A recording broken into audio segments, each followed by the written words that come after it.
Hey guys, welcome back. I'm finally getting my schedule under control over here from a busy start to the new year. Weekly videos will be resuming. I am also so happy to get my normal training schedule back because that's been all over the place. But today we're gonna kill it. I hope you all are ready. I hope you all are having a good start to the new year. Let's do this. So to start off, I did 3 sets of 10 to 12 reps of these seated upright chest supported rows on the cable machine. These are single arms, so you will do one side, get up, slide your bench over, and do the other side. That's the only real sucky part about this exercise is having to move the bench around, but this is one of my top favorite back exercises currently, so I'll move that bench all around for this one. It's worth it. Now, the purpose of straddling the bench is to have the back of the bench to support yourself while you pull, so make sure you are utilizing that and bracing yourself. That way you can go as heavy as you need to while keeping the contact where you want it. I aim to keep my line of pull straight out, but depending on the bench I'm using and which cable machine I'm using, sometimes it's a smidge higher than that just because of the cable notch levels and all that, and that's okay. Just aim to have as straightforward of an arm path as you can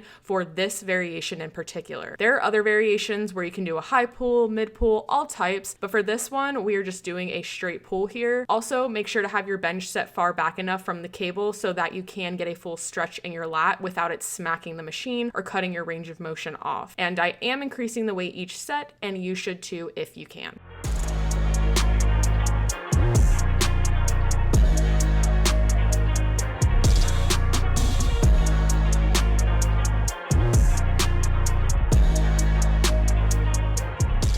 Next up is bent over bench supported dumbbell rows, and I'm showing you how I get into position with heavier dumbbells when I'm being lazy. Nothing like knocking a little wind out of yourself before your set begins, am I right? So you're just going to set your bench to a low incline, basically as low of an incline as you can get it without anything getting in the way. And you are doing a narrow pull with these, so keeping those dumbbells close to your side as you pull back. So remember, with rows, it's an angled pull, not straight up and down, so those dumbbells should travel back toward your hip area as you pull, not up at the side of your chest. I'm doing 3 sets of 8 to 10 reps, increasing the weight each set, and really focusing not only on a good squeeze at the top, but also a control on the way down. When training, a lot of focus gets put on just getting the weight up or getting that good squeeze or stretch in the muscle at the hardest part, but an even more important part of an exercise is how you handle the weight after that point, resisting the gravity from just letting that weight drop. We want to be making sure we are prioritizing control at every part in an exercise. Obviously, easy to preach, harder to execute. Everyone gets sloppy at times, but just try your best to keep it under control as best as you can.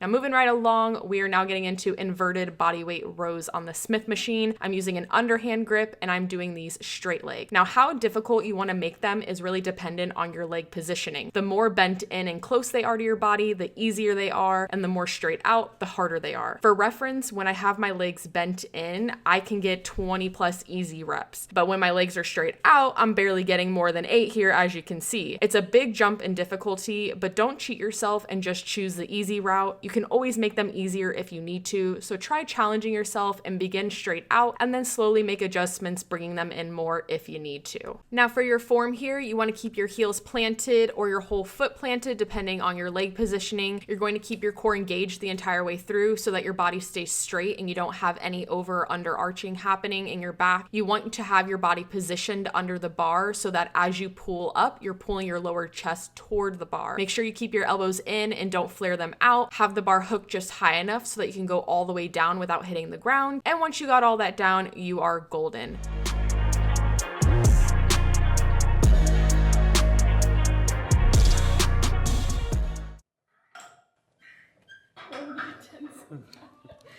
I then moved on to kneeling overhead wide grip pull downs. I was going to do these seated on the lat pull down machine, but it was taken, so I just did them kneeling on the ground. It's the same thing, just a slight difference in stability depending on how you choose to sit and brace yourself. So these are another favorite of mine that just get crazy contact in your lats. And so when you position yourself, you want to make sure you are in line with the cable so that when you go up with the weight, your arm path goes directly over your head as you get that stretch in your lat. And then when you pull back down, you're pulling out wide side to your side, just as you would with your wide grip pull downs. If you do want to do these on the lat pull down machine, you will sit sideways on the lat machine rather than facing forward and hold onto the knee pad with your non-working arm to brace yourself, and then pull with the other arm the same as I'm doing here. Then you'll just turn around to face the other way for the other side and continue on. You're doing 3 sets of 12 to 15 reps, and again, increasing the weight each set if you can, and that is the entire workout. If you do give this one a try, let me know how it goes in the comments below or over on my Instagram. My back is still toast from this workout. I think it's just my body reacclimating to going hard in the gym again. But if you like this style of training or you want to get more structure to your training,